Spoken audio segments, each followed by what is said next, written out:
श्री स्वामी समर्थ। मी मोहिनी विजय निंबाळकर तुमचं आपल्या यूट्यूब चॅनलमध्ये खूप खूप स्वागत आहे। आजच्या व्हिडिओमध्ये आपण बघणार आहोत 29 जुलै मंगळवारी आली आहे नागपंचमी। इथे टाका दूध, अशी करा पूजा। 29 जुलै मंगळवारी नागपंचमी आली आहे। इथे टाका दूध, अशी करा पूजा। सर्व तुमचे विघ्न दूर होतील। श्रावण महिन्यातील पहिला सण आहे तो म्हणजे नागपंचमी। आपल्याला नागपंचमीच्या दिवशी आपण विधिवत पूजा करतो, जी आपल्याला माहिती आहे। त्यात आपण सापाला दूध टाकतो, परंतु आपण आजच्या काळात ही नागपंचमीची पूजा आपण घरीच कशी करावी ती आपण आज जाणून घेणार आहोत।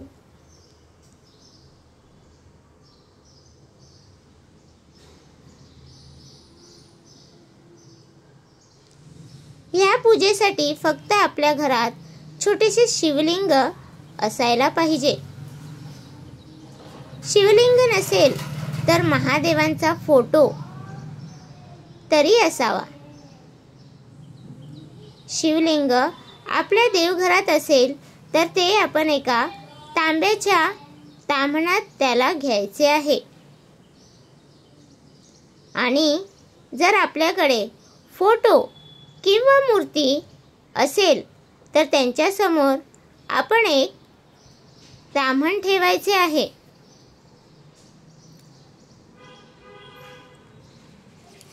आणि त्या ताम्हणात किंवा शिवलिंगावरती आपण 11 चमचे दुधाचे टाकायचे आहे। कोणतेही दूध घरात असलेले तरी घेऊ शकता।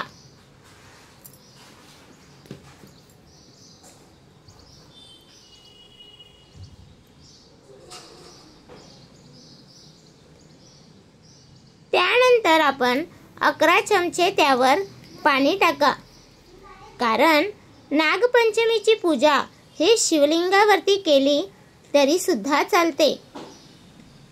त्यानंतर आपण शिवलिंग हातात घेऊन स्वच्छ करून घ्या व नंतर त्याला स्थापन करा। त्यानंतर त्यावर अक्षता, फुले वाहून त्यांची पूजा करा।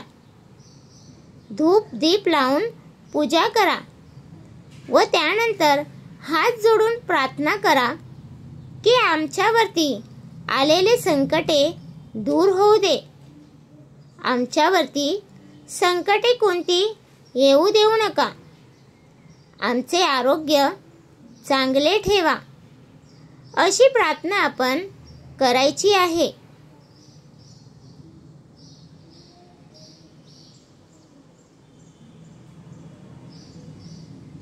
आणि दूध आणि लाह्याचा गोड नैवेद्य आपण दाखवायचा आहे। अशा पद्धतीने आपण घरच्या घरी सोप्या पद्धतीने शिवलिंगाची पूजा आपण करू शकता, म्हणजेच आपली नागाची पूजा होईल। महादेवांची पूजा केल्याने देखील नागदेव प्रसन्न होतात। नक्की करा ही पूजा, आपल्यावरील सर्व संकटे दूर होतील। आपल्यावरती कालसर्प दोष असेल त्यांनी तर ही पूजा नक्की करा, आपल्यावरील हा दोष दूर होतो। तर तुम्हाला हा माझा व्हिडिओ कसा वाटला प्लीज कमेंट करून नक्की सांगा। व्हिडिओ आवडल्यास लाईक करा, कमेंट करा आणि शेअर करायला विसरू नका।